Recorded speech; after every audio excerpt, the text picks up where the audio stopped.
ever worked on something that was already good, but you kept tweaking, fixing, polishing until suddenly hours had passed and the deadline was gone?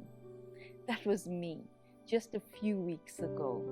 I was editing a video that was perfectly fine, actually more than fine, and I fell into the just one more thing trap.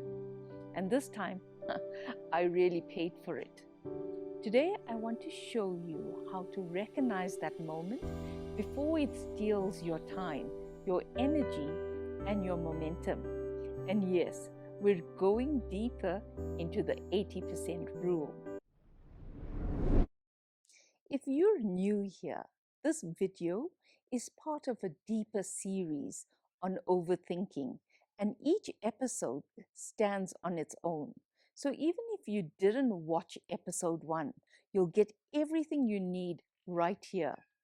And if you did watch it, today's lesson will make even more sense. I sat down to do a quick edit, a simple touch-up, 30 minutes. That's all I needed. But then that little voice kicked in.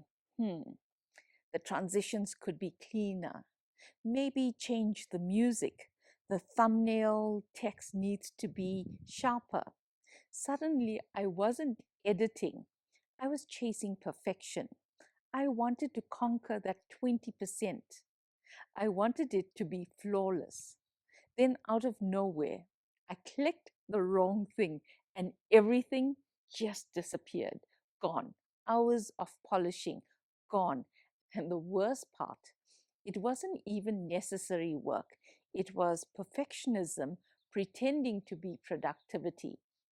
So I restarted, frustrated, exhausted, and now way behind. 2 more hours gone, and I missed my upload window for that night. Everything ran late, and the next day's schedule barely survived. That was my wake-up call. The last 20% cost me more than the first 80% ever gave me. What the 80% rule really means. The 80% rule isn't about lowering your standards. It's about recognizing when the work is already clear, functional, and effective, even if it's not perfect. There's an old concept from an economist named Wilfredo Pareto, the 80-20 principle.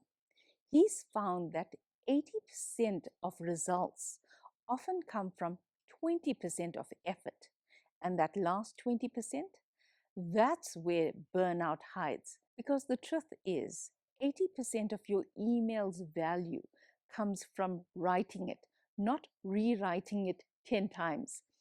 80% of your presentation's impact comes from the story and not the animations. 80% of your confidence comes from showing up, not polishing the last slide. So the 80% rule is a boundary. It protects you from slipping into perfectionist loop where the extra effort drains you but doesn't improve the work. How to know when to stop.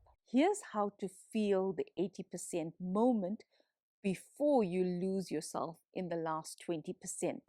1. The would this matter tomorrow test. Ask yourself, if I fix this tiny detail, would anyone notice tomorrow? If not, then you stop. 2. Watch for the tilt. When your edits shift from improving the message to avoiding completion, that's the danger zone. 3. Set a decision timer. Tell yourself, I'll give this 10 more minutes, then I either decide to finalize it or send it. This gives your mind a clear endpoint, a moment to move from thinking to doing. 4. Use early feedback as the final 20%. Instead of polishing alone, share the 80% version with someone you trust. You'll grow faster with real input than with imagined standards. So here's an example. Sometimes a quick draft shared early gets you better feedback than a perfect version that arrives too late. It helps your manager steer you in the right direction before you waste hours polishing something they may not even need. Perfectionism isn't a standard. It's a shield we use to protect ourselves from judgment. But progress is honesty. It's courage. It's releasing your work before your fear convinces you to hold it back. So the next time you're tempted to just fix one more thing, ask yourself, am I improving this or am I avoiding it? If this episode helped you breathe a little easier, give it a like, share it with someone stuck in the perfectionist loop, and subscribe for episode 3, how to time box your thinking so you actually finish. Each episode in the series gives you one piece of the anti-overthinking system. So by the end, you'll have a full toolkit to help you work and live with more ease. And remember, you matter.